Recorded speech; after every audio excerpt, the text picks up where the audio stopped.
I first used a 3D printer 4 years ago at my school. I bought my first Creality printer almost 5 years ago.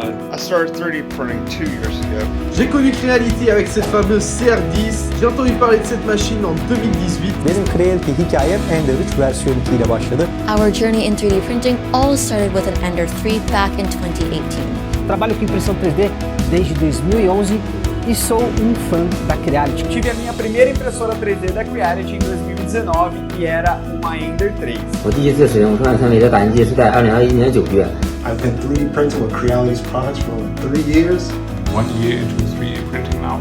I've been printing with Creality 3D printer since 2 years ago.